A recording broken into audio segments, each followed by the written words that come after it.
नमस्कार दोस्तों, मैं अभिषेक उपाध्याय आप सभी का हार्दिक धन्यवाद और आभार व्यक्त करता हूं। और आज हम पहुंचे हैं बागपत। बागपत हमारा 30वां जिला है। बागपत विधानसभा की बात करें तो यहाँ पर सत्ताधारी काफ़ी आए और गए, अलग अलग पार्टियों से सत्ताधारी आए, लेकिन जो बागपत का विकास जो होना था, क्योंकि दिल्ली से बागपत ज़्यादा दूर नहीं है, वो विकास हो नहीं पाया। बात करें, किसान आंदोलन भी हुआ और अब आकर एक आरएलडी की लहर है। जैसा कि अभी हम परसों जयंत चौधरी जी के आवास पर भी थे, आप सबने देखा। आज हम पहुंचे बागपत और बागपत विधानसभा में आज मैं आपको ऐसी शख्सियत से मिलवाऊंगा जो बहुत ही राजनीति से ऊपर उठकर जिन लोगों ने काम किया है। बात करें उनके फादर और ग्रैंडफादर, उन्होंने सभी वर्ग के लिए काम किया। बाकी थोड़ी सी बात नवाब साहब से करेंगे। आज हमारे साथ हैं नवाब अहमद हमीद जी।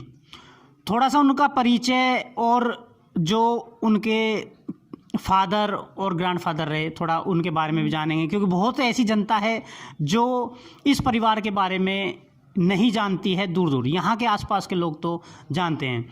नवाब साहब, आपका सबसे पहले मौलिक भारत प्लेटफॉर्म पे बहुत बहुत धन्यवाद। बहुत बहुत धन्यवाद। थोड़ा सा आपका लोग जानते हैं, जो बागपत के लोग हैं आपको जानते हैं, आसपास के क्षेत्र में भी जानते हैं, लेकिन दूर दूर जो अगर उत्तर प्रदेश की बात करें तो एक पहचान आपकी जानना चाहेंगे, एक थोड़ा सा परिवार की जो हिस्ट्री रही है, इतिहास, वो भी जानना चाहेंगे।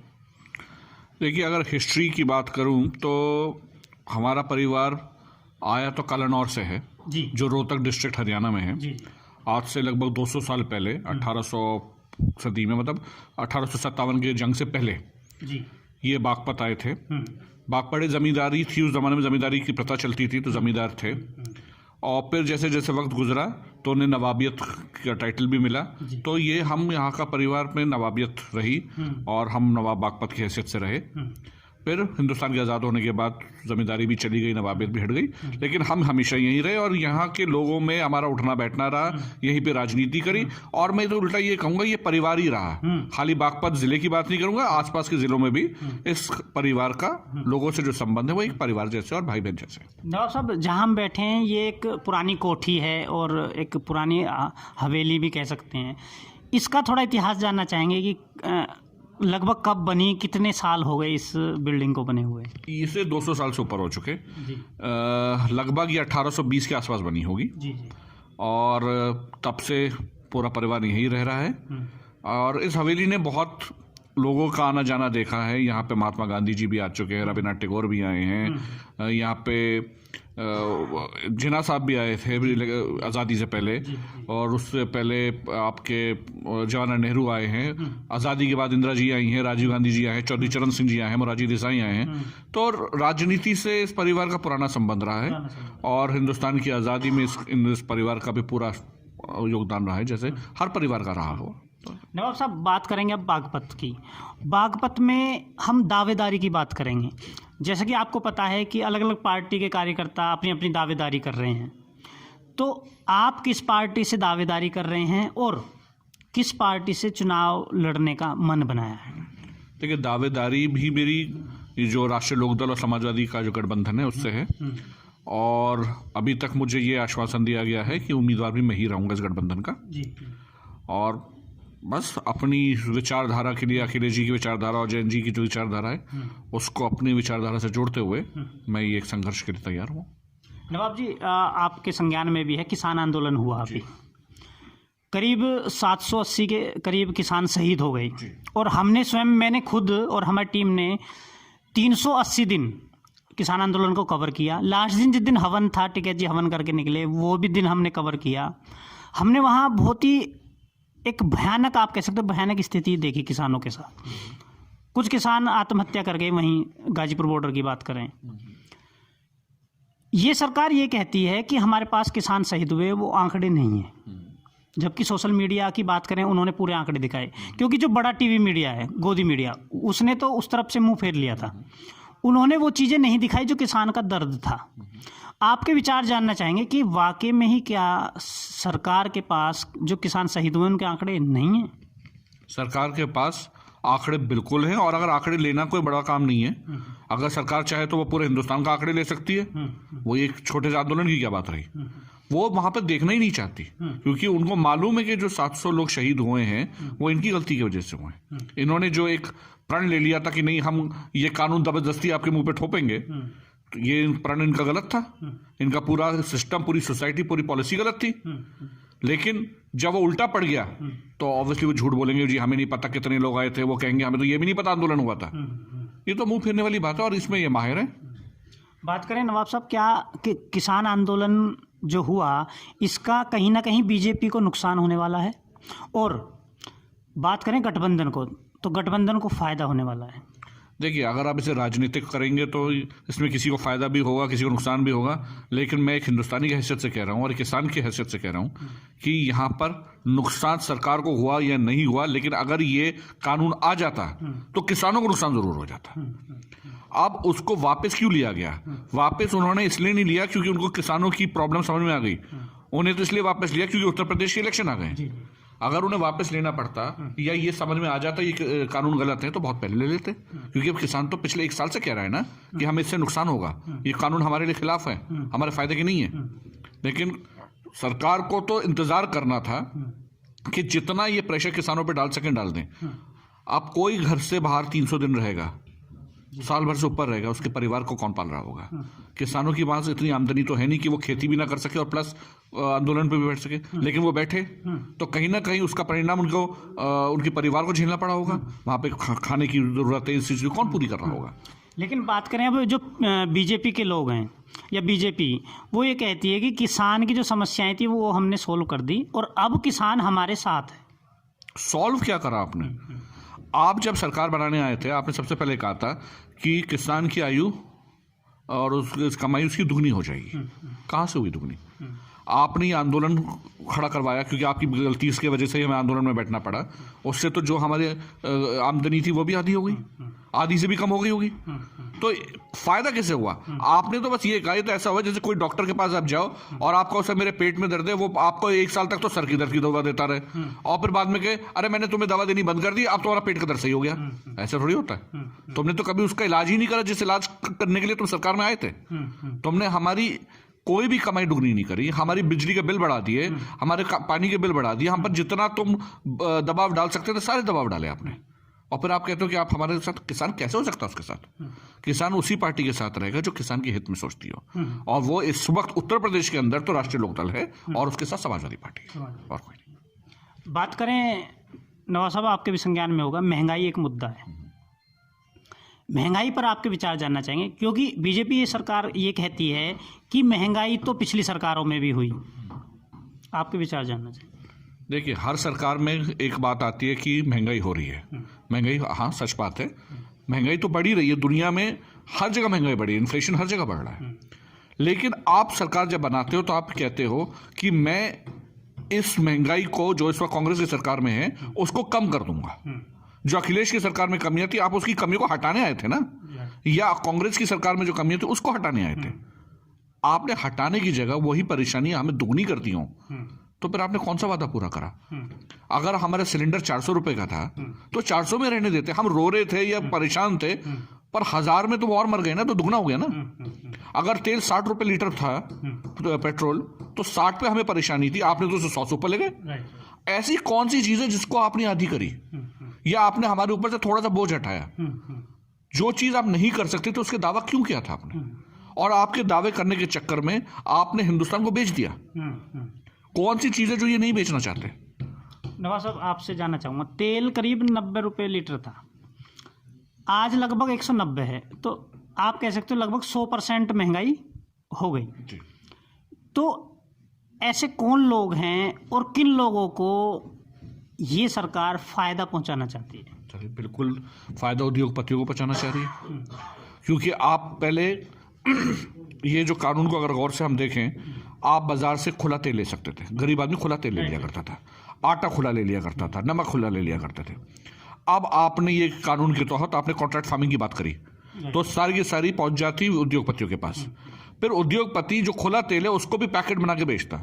और आप देख लो, पानी आप नल से मुफ्त में भी पी सकते हो और 20 रुपए की बिस्लरी भी ले सकते हो। यही हाल होता है। वो मुफ्त का पानी तो मिलता नहीं, खाली बिस्लरी मिलती। तो तेल का आपको अगर खरीदना है तो खुला मिलेगा नहीं, आपको पैक्ड खरीदना पड़ेगा। वो 200 रुपए लीटर खरीदोगे। आप नमक, जो चीज हम बाजार में ऐसे कहा करते थे, जी 2 रुपए का नमक दीजिए, वो आपने 25 रुपए का 50 रुपए का नमक कर दिया। तो खोला जो है उसमें गरीब आदमी को तो फायदा होता है, क्योंकि उसकी जेब में 50 रुपए नहीं होते। हो सकता है उसकी जेब में सिर्फ 10 रुपए हो और वो 2 रोटी पकाने के लिए आटा लेना जगह हो, वो सिर्फ उसके बस की नहीं है 5 किलो का पैकेट लेना। तो फायदा किसे है? निजीकरण पे आपसे पूछना चाहूंगा कि जो भारत का एक सबसे बड़ा तंत्र था जो नौकरी देता था, वो था रेलवे, जिसमें गरीब व्यक्ति या किसान का बच्चा पढ़ने के बाद ये सोचता था कि रोजगार मिल जाएगा। साथ में बात करें, नवरत्न कंपनियां हैं, उनका भी निजीकरण होना है। बात करें बैंक, जहाँ पे एक रोजगार गरीब बच्चे को मिल जाया करता था तैयारी करके अपना, उसका भी निजीकरण अब इन्होंने स्टार्ट कर दिया है। तो निजीकरण इस सरकार में आप अपने नज़रिए से कैसे देखते हैं? और एक क्वेश्चन मेरा आपसे कि जो गरीब का बच्चा, क्योंकि गरीब किसान या गरीब व्यक्ति बिजनेस तो करा नहीं सकता अपने बच्चे को, तो वो पढ़ा लिखा जो युवा है वो करेगा क्या? ये बहुत अहम मुद्दा है। सबसे पहले आऊँ मैं निजीकरण पे। निजीकरण करा क्यों जा रहा है, मुझे तो अभी तक यही समझ में नहीं आया। अगर कोई गवर्नमेंट एंटरप्राइज नुकसान में है तो मुझे आप बता दो, ऐसा कौन सा उद्योगपति होगा जो नुकसान की चीज खरीदेगा? वो तो मुनाफे वाली खरीदेगा, नुकसान की क्यों खरीद रहा है? अगर आप कहते हो रेलवेज में 36,000 करोड़ का नुकसान है, तो कौन सा टाटा बिरला अडानी अंबानी होगा जो 36 करोड़ का नुकसान झेलने को तैयार है? तो मतलब वहां पे नुकसान नहीं, नुकसान आप बना रहे हो। चलिए, नुकसान आपने रेलवेज में दिखा दिया। आपकी जो नवरत्न कंपनियां हैं वो तो नुकसान में नहीं है। ONGC, गेल, HPCL, BPCL, ये सब 1,000, 10,000 करोड़ के मुनाफों में रहती हैं, हमेशा से रही। हमने तो उसका जिक्र पूरी दुनिया में होता है कि भैया ये नवरत्न कंपनियां हैं हिंदुस्तान की, उससे क्यों बेच रहे हो? और अगर कोई नुकसान हो रहा है तो सरकार ही तो करती है कि भैया मेरी प्राइवेट कंपनी है, मतलब सरकारी कंपनी है, उसमें अगर कोई पैसा और डालना पड़े, किसी वजह से कोई नुकसान अगर हो गया, तो वो रिजर्व बैंक ऑफ इंडिया से लोन लेकर डालती थी उसको वापस चलाने के लिए। नवरत्न में तो खैर ये परेशानी ही नहीं थी। BSNL जैसे आपको डूब रहा था, तो आप कोई ऐसी पॉलिसी बनाते जिससे प्राइवेट कंपनियों को थोड़ा सा हल्का रखते और BSNL को बढ़ावा देते। पॉलिसी तो आपके हाथ में है ना। आपने तो पॉलिसी उल्टी बनाई, जियो करते रहे। खुद प्रधानमंत्री अगर जियो का एडवर्टाइजमेंट करने लगेगा तो भाई बचेगा क्या? तो जियो तो टेक्निकली प्रधानमंत्री के चक्कर में बाकी जो टेलीकॉम कंपनियां तो डूब गई, बिल्कुल डूब गई। और इसमें सबसे बड़ा हाथ हमारी सरकार का, क्योंकि खुद प्रधानमंत्री जी जियो का एडवर्टाइजमेंट कर रहे थे। अब क्वेश्चन जो मेरा रह गया कि वो युवा जिसको जॉब मिलेगी नहीं गवर्नमेंट, वो करेगा क्या? जो गरीब, यही तो प्रॉब्लम है। उत्तर प्रदेश में लैंड होल्डिंग है, तो बहुत बड़े बड़े किसान तो यहाँ है नहीं। किसी के पास बहुत अच्छा किसान हुआ तो 100 बीघे होगी, वरना 50, 20, 10, यही ज्यादातर आम आदमी के पास एवरेज होल्डिंग जो होगी वो 10 बीघे से ज्यादा नहीं होगी। उसके 4 लड़के, अब वो 10 को 4 में बांटेंगे तो हिस्से में आएगा क्या? 3। अब वो 2-3 बीघे जमीन लेकर करेगा क्या? पूर्ति कर नहीं सकता। फिर ये लड़के क्या करेंगे? इसे प्लॉटिंग में काटेंगे। फिर हिंदुस्तान की आबादी तो बढ़ती रहेगी, लेकिन किसान के पास जो कृषि की जमीन थी वो कम होती रहेगी, क्योंकि जब उसके किसान का काम पूरा कृषि से नहीं होगा तो वो प्लॉटिंग में जाएगा, बिल्डिंग बनाने लगेगा। आपको कहने का मतलब ये है कि लास्ट में उद्योगपतियों को वो जमीन बेचनी पड़ेगी, वहीं पहुंच जाएगी। और वो बेचारा आदमी अपनी ही जमीन पे मजदूरी करता मिलेगा कल आपको। वहां पे जो बिल्डिंग बन रही होगी वो उसमें मजदूरी कर रहा होगा। अब मैं बात करूंगा आपसे जो महिला सुरक्षा की उत्तर प्रदेश में बीजेपी सरकार ये कह रही है कि हमारी वर्तमान सरकार में जो महिला है वो गहनों से लद के और स्कूटी पर अपनी यात्रा कर सकती है, महिला सुरक्षित है। वो अमित शाह जी कह रहे थे। मैं ये कहता हूँ ये दिन दहाड़े भी कर लेना। वो रात के 12 बजे की बात कर रहा है, मैं दिन के 12 बजे की चैलेंज दे रहा हूँ गवर्नमेंट को। वो गहना पहन के स्कूटी में कोई भी लड़की अगर किसी भी शहर से बिना छेड़े हुए निकले हुए, बिना उसके ऊपर कोई चोरी वो छीनने की कोशिश ना करे, तो भाई मैं मान जाऊँ सरकार में कुछ है। ये किसी शहर में नहीं हो सकता। ये तो कह रहे हैं कि हमने क्राइम कम कर दिया। मैं उनके कहने से क्या क्राइम है? सारा क्राइम वही करने लगे हैं, तो उनको आंकड़े अपने बनाने। बीजेपी सरकार है, वो कुछ भी बता सकती है वो क्राइम ज्यादा कर रही है, कम कर रही है। आंकड़े कौन बना रहा है? ये जो नेशनल क्राइम रिपोर्ट्स जो बनती हैं वो सरकार बनाती है ना। अगर विपक्ष बना रही होती तो मैं कहता कि हाँ बढ़ रहे हैं ये कम हो रहे हैं। मैं ही चौकीदार, मैं ही चोरी करूं तो मैं रिपोर्ट में क्या लिखूंगा? वो हिसाब है। एक और मैं आपसे जानना चाहूँगा कि क्या इस सरकार में बोलने की स्वतंत्रता बढ़ी है या कम हुई है? ये कम हुई है भाई, किसी भी हाल में। जो एक हमारा फंडामेंटल राइट था, जो हमें हमारे संविधान ने दिया था कि फ्रीडम ऑफ स्पीच, कोई आदमी कुछ भी बोल सकता है। आप अपने प्रधानमंत्री के खिलाफ, मुख्यमंत्री के खिलाफ या किसी के खिलाफ बोल सकते हैं, सरकार के खिलाफ बोल सकते हैं। हाँ, वो निजी नहीं होना चाहिए, वो सामाजिक होना चाहिए। हाँ, किसी निजी बात करना तो मैं भी मानता हूँ गलत है। आपने वो किसी ने अगर आज हमने कह दिया जी हमारे प्रधानमंत्री हमें अच्छे नहीं लगते या उनके अंदर ये खामियां 10 मिनट में पुलिस आके अरेस्ट कर लेगी। और यहाँ पर जो चीज की आजादी दे दी गई है वो है किसी के ऊपर पर्सनल कमेंट करना, किसी के धर्म के ऊपर पर्सनल कमेंट करना, इसकी आजादी मिल गई है। जिस चीज पर रोक करनी चाहिए वो रोका है नहीं, और जिसकी आजादी होनी चाहिए तो उस पर रोक कर दिया है। तो यहाँ पे तो अपनी मर्जी से इन्हें बना रखा है। मैं अगर आज किसी समाज को गाली दे दूं जो बीजेपी को फायदा करती हो तो मुझ पे कोई प्रॉब्लम नहीं है, लेकिन मैं अगर ऐसी समाज को गाली दे दूं जो बीजेपी के खास होगी तो मैं अरेस्ट हो जाऊंगा। ये स्वतंत्रता नहीं है। नवाब साहब, लौट कर आते हैं जो बागपत विधानसभा है। बीजेपी ये कह रही है कि बागपत विधानसभा, लोनी विधानसभा और मोस्टली पश्चिमी उत्तर प्रदेश जो है ये हमारा बीजेपी का गढ़ है, और इस गढ़ के रण को कोई भेद नहीं सकता। दूसरा, अगर गठबंधन आता भी है सामने तो बिल्कुल ही सफाया कर दिया जाएगा। ये बीजेपी कह रही है जी। पहले तो मुझे ये नहीं पता कि ये गढ़ का जो इनकी परिभाषा है वो कहाँ से लाई है।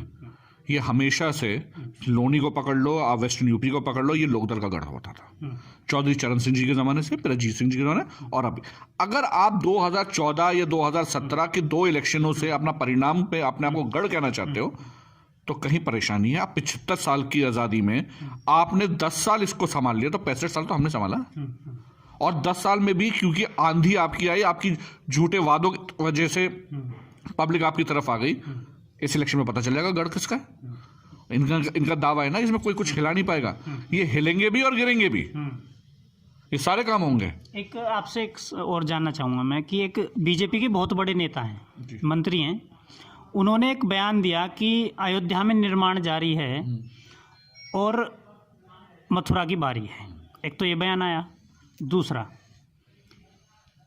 जो सत्ताधारी हैं वो मंदिर का दौरा करते हैं, गुरुद्वारे का दौरा करते हैं, लेकिन जो उत्तर प्रदेश का स्कूल है, सरकारी स्कूल, जो गवर्नमेंट स्कूल है, और जो हॉस्पिटल्स हैं, उनका दौरा कोई नहीं करता। आपके विचार जानना चाहेंगे। बिल्कुल सही है। पहली बात तो वो वाली जो बात आपने कही कि मंदिर का निर्माण जारी है और मथुरा की बारी है, ये इलेक्शन के टाइम पर क्यों याद आता है? मैं ये सवाल पूछ रहा हूँ कि मथुरा में अगर मंदिर मस्जिद का जो भी विवाद ये बनाना चाहते, जो विवाद आज तक है नहीं, वो बन भी नहीं पाया। वहाँ के खुद मथुरा के लोग खड़े होकर कहने के लिए कि हम में कोई भेदभाव नहीं है। ये इन्हें इलेक्शन के टाइम पे ऐसे बेहुदे ख्याल क्यों आते हैं? इससे पहले ये अटल बिहारी वाजपेयी सरकार रही, यहाँ पे राजनाथ सिंह जी की सरकार रही, कल्याण सिंह जी की सरकार, वो भी तो बीजेपी थी, तब बात क्यों नहीं हुई इन सब चीज़ों की? बाबरी मस्जिद वाला इशू तो बहुत पुराना इशू है। हाँ, वो तो आज़ादी से पहले का इशू है। ये इशू तो आप बना रहे हो ना। अगर आप इशू बनाते हो और जिसकी वजह से आप जानते हो कि मुल्क में परेशानियां होंगी, तो ये आप जन के हित में तो कर नहीं रहे, वो तो आप अपना बस कुर्सी का मसला है। और आपकी बात बिल्कुल सही है, अगर वो वहां छोड़ के हॉस्पिटल चले जाएं, आगरा में बच्चे मरे, गोरखपुर में बच्चे मरे, पूरे पैराडाइमिक के ज़माने में ऑक्सीजन की कमी होती है, ऑक्सीजन की कमी की वजह से लोग मरते हैं, बिस्तर नहीं मिलते हैं, लोग सड़कों पे मर जाते हैं। कितने केसेस हमने सुने हैं, बेचारी औरतें जाती हैं बच्चे की डिलीवरी के लिए, वहां पे उन्हें जगह नहीं मिलती, सड़कों पे डिलीवरी करते फिरते हैं, और ये सब उत्तर प्रदेश में होता है। लेकिन कोई कुछ नहीं कहता, क्योंकि आप करना ही नहीं चाहते, आपके अंदर वो इंसानियत ही नहीं है। आप इंसानियत को तोड़ने के सारे फॉर्मूले बना सकते हो, इंसानियत को जोड़ने के फॉर्मूले इनके पास नहीं है। आप बात करें नवाब साहब की गठबंधन की, अगर सीटों की बात करें उत्तर प्रदेश में, आपका लॉजिक क्या कहता है? मतलब कितनी सीटें उत्तर प्रदेश में गठबंधन ला सकता है? नहीं, मेरा तो पूरा दावा है हम 300 से ऊपर ही रहेंगे।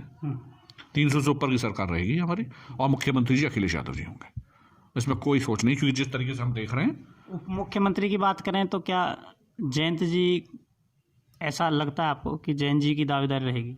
तो उप मुख्यमंत्री जी वो देखिए, सरकार अगर बनती है अखिलेश जी की, जो मुझे पूरी उम्मीद है बनेगी, तो ऑब्वियसली दूसरे सबसे बड़े पार्टनर हम हैं। हमारी दावेदारी तो हमेशा है। अब जैन जी लेना चाहेंगे वो पद या नहीं लेना चाहेंगे, वो जैन जी का प्रश्न है, वो तब की तब देख जाएंगे। अभी देखें तो आरएलडी भी अपनी, बीजेपी ने तो अभी अपने पत्ते खोले ही नहीं है सीटें, पता नहीं किस चीज़ का डर है। अभी आरएलडी ने भी अपने पत्ते नहीं खोलेंगे कि इसको टिकट दिया जा रहा है, तो इसके पीछे कोई लॉजिक नहीं, लॉजिक तो कुछ नहीं है। जब गठबंधन में काम करते हैं तो आपको अपने दोनों जितने भी पार्टनर्स गठबंधन के होते हैं उन सबके बारे में सोचकर और विचारधारा से बनाई जाती है। अब अखिलेश जी ने और भी कुछ पार्टियां और जोड़ी हैं गठबंधन के अंदर, 4-5 हो चुकी हैं। तो जब हम सीटें फाइनल करेंगे या कैंडिडेट फाइनल करेंगे तो दूसरी पार्टी के लोगों से भी तो चर्चा करेंगे, क्योंकि हो सकता है कि किसी कैंडिडेट के साथ वो भी कुछ हमें सहायता दे दें। तो वो तो गठबंधन में तो मतलब होता है कि टीम वर्क है वो। तो हमारे सारे 4-5 जो भी गठबंधन के प्लेयर्स हैं वो सब मिलकर अपने अपने कैंडिडेट्स या सीटें जो भी डिसाइड करनी है वो सब करा देंगे। बीजेपी क्यों नहीं आ रही? क्योंकि वो घबराई हुई है। नहीं तो सबसे बड़ी सत्ता की पार्टी होने पर उन्हें तो सबसे पहले करना चाहिए। लेकिन वो खुद, क्योंकि उनको पता है कि उनके ही विधायक इतने नालायक निकले हैं पिछले 5 साल में कि उनको ही रिपीट करना शायद हमारे लिए नुकसानदेह हो जाएगा। तो वो ये तय नहीं कर पा रहे कि ये ज्यादा नालायक है ये वो वाला, तो जब तय कर लेंगे तो सीट अनाउंस कर देंगे। नवाब साहब, आपसे जानना चाहेंगे कि एक भारत में एक टीवी मीडिया है, बड़ा टीवी मीडिया बोलते हैं जिसको, और एक हम जैसे पत्रकार भी हैं जिन्होंने किसान आंदोलन को पूरा दबते हुए किसान आंदोलन को ऊपर उठाने का काम किया। उस टीवी मीडिया की भूमिका के बारे में आपसे हम कुछ विचार लेना चाहेंगे, जिन्होंने टीवी पर ये दिखाया और जनता ने जो देखा स्टार्टिंग में वही माना कि ये जो किसान हैं ये खालिस्तानी हैं, पाकिस्तानी हैं और चाइना के एजेंट हैं, और किसानों के जहाँ जहाँ बैठे हैं वहाँ पर गंदे काम हो रहे हैं, और शराब जो है, शराब की काफ़ी खपत चल रही है। तो उस टीवी मीडिया की भूमिका के बारे में हम आपसे थोड़ा सा विचार लेने जाएंगे। देखिए, 2014 के बाद जिसे आप बड़ी मीडिया कह रहे हैं, वो रिलायंस ने बहुत से टीवी चैनल खरीद लिए थे। और हम सब जानते हैं मुकेश अंबानी जी और नरेंद्र मोदी जी, समझ लीजिए भाई भाई जैसे आजकल हैं, उनमें तो वही दिखाना था जो सरकार के पक्ष में होता, जो उनके खिलाफ होता, जो उन्हें गलत करा वो तो दिखाना ही नहीं था। अब आप बात कर रहे हैं इसी आंदोलन की। आंदोलन में आपने पाकिस्तानी खालिस्तानी सब कुछ बता दिया, तो फिर आपने माफ़ी किससे मांगी थी? पाकिस्तानियों से। आपने जो ये कानून वापस लिया था तो किसके? पाकिस्तान के डर से किया था, खालिस्तान के डर से किया था, या चाइना के डर से किया था? तो आप तो 36 इंच वाले प्रधानमंत्री हैं ना, आपने अरेस्ट क्यों नहीं कर दिया उन्हें? अरेस्ट करके डालते टाटा पाटा में, जिंदगी भर शक्ल ना देखते वो सूरज का। पर नहीं, क्योंकि आपको भी मालूम था कि ये सामने तो बैठे हुए कुछ 10,000, 20,000, 30,000 लोग दिख रहे हैं, ये 1 लाख आदमी दिख रहा है, लेकिन ये पीछे करोड़ों खड़े हैं। लेकिन वो मीडिया अब नजर नहीं आ रही। सर, वो मीडिया ने तो एक बात कही, जब कानून आया था तो कहा ऐतिहासिक कदम ले लिया प्रधानमंत्री जी ने, ये कानून लिया है। और जब उन्होंने कानून वापस लेके माफी मांगी तब भी कहा ऐतिहासिक कदम ले लिया प्रधानमंत्री जी ने। वो तय नहीं कर पा रहे ऐतिहासिक क्या था। वो तो उनके हार में भी ऐतिहासिक है, उनकी जीत में भी ऐतिहासिक है। ये मीडिया बस 2024 तक चलनी है, उसके बाद यहाँ इनका क्या हाल होगा। और मैं सलाम करता हूँ ये सोशल मीडिया वालों को या आप जैसे पत्रकार को, जिन्होंने हिम्मत करी सच्चाई दिखाने की, वरना कोई सच्चाई नहीं दिखा रहा। धन्यवाद आपका। एक अंत में मैं अपने प्लेटफॉर्म से नवाब साहब का बहुत बहुत धन्यवाद करूँगा। जो सच है वो मौलिक भारत दिखाता रहेगा। एक हमारे न्यूज़पेपर के रीडर भी हैं और हमारे जो डिजिटल मीडिया के भी हैं श्रोता, उनको कोई संदेश आपकी तरफ से, फिर एक लास्ट सवाल रहेगा मेरा। देखिए, मेरा संदेश तो ये है कि पिछले इलेक्शनों में एक बीजेपी की आंधी सी आई, झूठ की आंधी, फरेब की आंधी, जिसमें हम हिंदुस्तानी बेसिकली बहुत ही साधारण और मासूम से होते हैं। हम बहुत जल्दी लोगों की बातों में आ जाते हैं। हम बीजेपी की झूठ में आ गए, हमने उसको जितवा दिया। लेकिन पिछले 5 साल में उत्तर प्रदेश में और ये 7-8 साल में सेंटर में हम सबको पता चल गया कि सच्चाई ये नहीं है जो ये दिखाना चाह रहे थे। सच्चाई उसके पीछे है, जो कैमरे के पीछे से है वो हमें दिखाया नहीं जाता। तो अब मैं उनसे ये कहूँगा कि अब ऐसे गलती ना करें। इन पार्टी वो चुने जो देश के हित में सोचती हो, ऐसी नहीं जो देश को बेच रही हो। कैंडिडेट वो चुने जो आपके बारे में जानता हो, आपके साथ बैठने को तैयार हो, वो नहीं जो आंधी पे आ गया और उसके बाद उसे पता नहीं कि एक विधायक का या एक सांसद का क्या काम होता है। तो अपना चुनो, सच्चा चुनो, इन झूठों के फरेबों की चाल में मत आना। एक मेरा सवाल आपसे कि यदि आपको टिकट मिलता है, पार्टी हाईकमान आपके बारे में सोचती है और गरीब जनता आपको अपना प्यार देती है, तो किस कार्य, कुछ आपके मोटो बनाया होगा आपने, कार्य एक लिस्ट बनाई होगी, अगर मैं सत्ता में आता हूं तो ये, तो किन कार्यों को आपकी तरफ से बागपत में प्राथमिकता रहेगी? दूसरा, एक दलित वर्ग है, दलित वर्ग किसी भी जाति विशेष नहीं है, दलित वर्ग किसी भी जाति में हो सकता है, जो भी आर्थिक रूप से पिछड़ा हुआ है और कमज़ोर है वो दलित है। तो ऐसे लोगों के लिए आपकी तरफ से क्या किया जाएगा और प्राथमिकता किन कार्यों को दी जाएगी? देखिए, पहले मैं वो दलित वाला सवाल को आपका पूरा करता हूँ। आप ठीक कह रहे हैं कि जिस आदमी आर्थिक रूप से कमज़ोर है, देखिए जो ये प्रोजेक्ट्स चलते हैं, ये हमारे उसमें मैनिफेस्टो में भी है, ये मनोरमा वाला प्रोजेक्ट होता है, ये होता है, इन सब की राशि बढ़ाई गई क्योंकि ये मजदूरी में मोस्टली यही लोग होते हैं। तो जहाँ पर इनको 400 रुपये मिलते थे वहाँ पे 700-800 रुपये की बात हो रही है। इनकी बिजली की माफ़ 300 यूनिट माफ़ करने की बात हो रही है। जो गरीब लोग हैं जिनकी पेंशनें थी, ये थी, उन सबको बढ़ावा कर, जहाँ 1500 मिलती थी वहाँ पर 3000 की बात हो रही है। तो ये सब तो मैनिफेस्टो हैं जो अखिलेश जी और जैन जी दोनों ने पेश करें। लेकिन मैं एक सबसे बड़ी जो प्रॉब्लम आती है, जो आप देखते हो, वो होता है सम्मान की। गरीब आदमी सम्मान का भी भूखा है। कहीं ये बहुत गलत फहमी होती है कि उसे सिर्फ पैसा चाहिए। पैसा तो सारी दुनिया को चाहिए, लेकिन सम्मान भी सबको चाहिए। ये जो हादसे होते हैं कि अगर दलित आदमी अपनी शादी में घोड़े पे बैठ जाए तो उसे पीटा जाए, अगर किसी दलित आदमी ने अपनी मूछें रख ली तो उसको पीट दिया जाए, मार दिया जाए। मैं पूरी दुनिया का तो ठेका नहीं ले पाऊंगा, लेकिन अगर मुझे बागपत ने जिम्मेदारी दी, मैं इस बात की कहती हूँ कि यहाँ पर ये हरकतें नहीं होंगी। यहाँ पर प्रशासन हो या पुलिस हो, मैं उनके सामने ये चेतावनी रखूंगा कि अगर किसी दलित समाज के साथ गलत होता है, उसके सम्मान को ठेस होती है, तो चाहे वो किसी भी बिरादरी, किसी समाज का हो, मैं उसके खिलाफ ही खड़ा हूँगा। क्योंकि मैं सबके लिए हूँ, कोई सी जाति, कोई सा भी धर्म, बड़ी जाति, छोटी, हिंदू, मुस्लिम, कोई भी हो, मैं सबके लिए बराबर खड़ा हूँ। और दूसरा आपका जो क्वेश्चन था प्राथमिकता, देखिए मैनिफेस्टो से अलग मैंने बागपत में एक चीज़ देखी है। यहाँ पे सड़कें और स्कूल और हॉस्पिटल, 3 चीज़ें हैं जो एक डिस्ट्रिक्ट हेडक्वार्टर्स होने के बावजूद हमारे पास नहीं है। हम एक ज़िला हैं।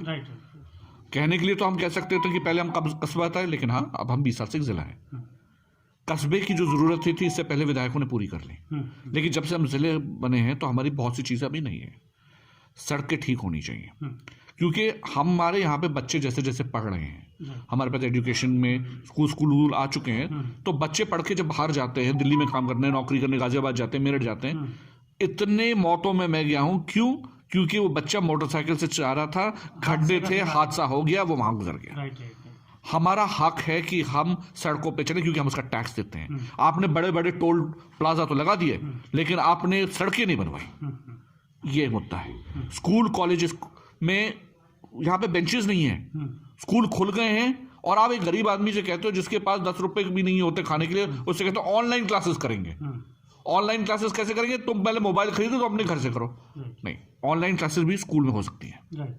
आप अलग अलग सेक्शन में बिठा सकते हो, डिस्टेंस में बिठा सकते हो, सारे जो कोविड-19 के रूल्स हैं सारे फॉलो करने के बाद बना सकते हो। लेकिन सोच तो रखो, आप कैसे गरीब आदमी से कह रहे हो कि मोबाइल खरीद ले? अगर उसके 2 बच्चे हैं तो क्या वो 2 मोबाइल खरीदेगा जिसमें इंटरनेट चलेगा? 10-10 हज़ार रुपये खर्च कर पाएगा वो? तो ये, और तीसरी और मेन चीज, कुछ साल पहले यहाँ पे जो काठा पड़ता है, वहां पे कुछ लोग काम करने के लिए हरियाणा जाते थे कश्ती से, जमुना पार करके, जो डूबी थी और 9-10 लोगों की मृत्यु हुई थी। उसके बाद भी हादसे होते रहते हैं। हमारे यहाँ के जो गरीब लोग हैं वो मजदूरी करने के लिए हरियाणा जाते हैं, वहाँ के खेतों में काम करते हैं। अब वो उनकी मजबूरी है, क्योंकि यहाँ पर काम नहीं मिला तो वहाँ जा रहे हैं। मेरी तो सबसे पहली चीज़ जो मैं चाहूँगा, अगर मुझे मौका मिला, कि सरकार से कहूँगा कि एक ब्रिज बनाया जाए। मैं गाड़ियों के लिए ब्रिज नहीं कह रहा, पैदल लोगों के लिए ब्रिज की बात कर रहा हूँ। तो उन्हें ये 35-40 किलोमीटर का जो राउंड लेकर पहुंचना पड़ता है, जिसे वो पैदल 10 मिनट में कवर कर सकते हैं, वो है, जिससे कोई हादसा ना हो। हमारी बहन बेटियां जाती हैं वहां पर काम करने के लिए, उन्हें अंधेरे में वापस आने में बड़ी तकलीफ होती है, फिर उन्हें बस या ऑटो या कुछ लेना पड़ता है जिसमें उनको पैसा लगता है। एक नवाब साहब, बागपत की 2-3 समस्या मैं भी आपके संज्ञान में डाल दूं। यदि आप सत्ता में आते हैं तो मैं दोबारा आपसे ज़रूर मिलूंगा और उनके मुद्दे में बात करूँ। एक तो यहाँ जनप्रतिनिधि बहुत आए अलग अलग सरकार से, लेकिन यहाँ पे रोज़गार की बात करें तो इंडस्ट्री कोई नहीं ले पाया, क्योंकि गवर्नमेंट जॉब सबकी लगेगी नहीं। जो युवा है वो रोज़गार के लिए तो गुड़गांव जाएगा या नोएडा जाएगा, ठीक है। तो मेरा ये मानना है यदि आप सत्ता में आए तो यहाँ इंडस्ट्रीज अगर आप लाना चाहें तो आ सकती है, और यहाँ के पढ़े लिखे युवा को यहीं जॉब मिल सकती है, ठीक है। दूसरी समस्या मैं बागपत के आपके संज्ञान में डाल दूँ, जिस पे आप मैं चाहता हूँ कि आप सत्ता में आए तो काम करें। एक बिजली विभाग है जो तरीके से जो गरीब व्यक्ति हैं केवल उनका उनके द्वारा शोषण किया जाता है, डरा के कि आपका इतना बिल बन गया है और आप जेल जाओगे। तो वो ये भ्रष्टाचार है, अवैध वसूली कह सकते हो। तो इस चीज़ पे मैं चाहूँगा कि आप आने वाले वक्त में अगर सत्ता में आते हैं लगाम लगाएं और रोज़गार के लिए कोई इंडस्ट्री इधर लाई जाए। जी देखिए, आपकी बात बिल्कुल सही है, ये एक मसले हैं और हाँ, मुझे मौका मिला तो मैं बिल्कुल इन चीज़ों पे जोर डालूंगा। लेकिन अगर आप थोड़ा गौर करें कि कुछ काम पिछले 10-12 साल में नहीं हुए, उससे पहले यहाँ पर economic zone, industry zone Baghpat में बना है निवाड़े पे, जहाँ पे इंडस्ट्रीज के लिए प्लॉट दी गई थी। प्लॉट तो आपने दे दी, लेकिन किसी सरकार ने प्लॉट तक, जब तक यहाँ पे चौधरी चरण अजीत सिंह जी एमपी थे, कौकब हमीद साहब यहाँ पे एमएलए थे, तो उन्हें ये सब चीज़ें तो कर दी। इन्होंने इकोनॉमिक जोन बना दिए, इंडस्ट्रियल जोन बना दिए। उसके बाद वो इलेक्शन हार गए, नई सरकारें आई। इन सरकार ने, हमने इकोनॉमिक जोन दे दिया, तुम फैक्ट्री तो तुम लाओ ना। उनने इस तरफ काम कब करा? वो तो एक ही बात करते हैं कि हमने सड़कों का जाल बिछा दिया, उसके अलावा बीजेपी किसी विकास की बात नहीं करती। और लेकिन कोई ये भी तो पूछ ले कि उन सड़कों के जालों में आपने टोल प्लाजा लगवा दिए, तो नॉर्मल आदमी को, कॉमन आदमी को तो कोई फायदा हुआ नहीं। तो ये तो ऐसी बातें करेंगी। बहुत बहुत धन्यवाद नवाब साहब का। मेरा मानना ये है कि राजनीति में जिसका मैं अपने प्लेटफॉर्म से विरोध करता रहा हूँ, वीआईपी कल्चर। एक तो मैं नवाब साहब के पास आया तो मुझे यहाँ वीआईपी कल्चर नज़र नहीं आया, क्योंकि उत्तर प्रदेश में मैं जहाँ भी गया, जो अभी सत्ता में आया भी नहीं है वो भी 10-20 गनर लेके बैठा है। लेकिन नवाब साहब हैं शाही परिवार से हैं, कोई गनर नहीं है। ऐसे लोग सत्ता में आए जो सेवा कर सकते। कोई भी गरीब व्यक्ति डायरेक्ट आके नवाब साहब से मिल सकता है, जबकि शाही हैं, इनको अधिकार है गनर रखने का, चाहे तो 10-20 गनर रख भी सकते हैं। मेरा सही कह रहा हूँ नवाब साहब? लेकिन नवाब साहब आप भी बैठे हैं यहाँ, कुछ और लोग भी बैठे हैं, मैं ये विरोध करता रहा हूँ अपने प्लेटफॉर्म से और करता रहा हूँ। वीआईपी कल्चर उत्तर प्रदेश में बीजेपी जब सरकार में आई थी, इन्होंने कहा वीआईपी कल्चर हम खत्म कर देंगे, लेकिन आप देख सकते हो यहाँ कोई भी व्यक्ति गरीब व्यक्ति की साइड में आके गाड़ी में हुटर बजा जाता है, जिस पे कोई लगाम नहीं लगी। जो व्यक्ति नेता है भी नहीं, नेता बनने की दौड़ में है, वो 10-20 गनर लेके बैठा है। गरीब व्यक्ति जाए तो जाए कैसे? जाता है तो गनर देख के लौट जाता है। मेरा मानना यह है कि वीआईपी कल्चर से लोग जो दूर हैं उनको सत्ता में लाया जाए, वो किसी भी पार्टी के हो सकते हैं। और गरीब जनता से मैं अपील करूंगा, ऐसा व्यक्ति जिस तक आपकी पहुंच हो, आप आसानी से मिल सकें, जो आपके दर्द को समझ सके। अब की बार मंदिर मस्जिद पर वोट ना करके विकास के लिए वोट करें, क्योंकि वर्तमान सरकार की बात मैं करूं तो मुद्दों से भटकाया जा रहा है। विकास की बात कोई नहीं करता है, केवल जनता को मंदिर मस्जिद के मुद्दे में फंसा कर रखना चाहता है। ये इस युवा को भी समझना पड़ेगा, गरीब जनता को भी समझना पड़ेगा कि उन मुद्दों से बाहर आएं और विकास की बात करें। आज भारत 2022 चल रही है। जब भारत में अंग्रेज आए थे 1605 ईस्ट इंडिया कंपनी शुरू हुई थी, तब अंग्रेजों के पास कोट पैंट थे, जूते थे और गाड़ियां थी। आज इन बातों को कई सौ साल बीत गए। भारत जितना विकास कर सकता था उतना विकास नहीं कर पाया। मेरा मानना यह है कि अमेरिका आज भारत से पीछे होता, जितने संसाधन और मैन पावर इंडिया के पास है। लेकिन ऐसा नहीं हो पाया।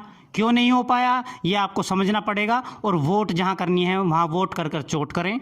मैं अभिषेक उपाध्याय इसी तरह कड़वे वचनों के साथ आप सबको हकीकत दिखाता रहूँगा, ज़मीनी हकीकत। मैं चाहूँगा कि नवाब साहब जैसे लोग सत्ता में आएँ, और हमें भी, क्योंकि सच दिखाना आसान नहीं है, बहुत थ्रेट होती है हमें भी, नवाब साहब जैसे लोगों का सपोर्ट और साथ चाहिए। इन्हीं शब्दों के साथ मैं आप सबको धन्यवाद करता हूँ। जय हिंद, जय भारत, जय जवान, जय किसान।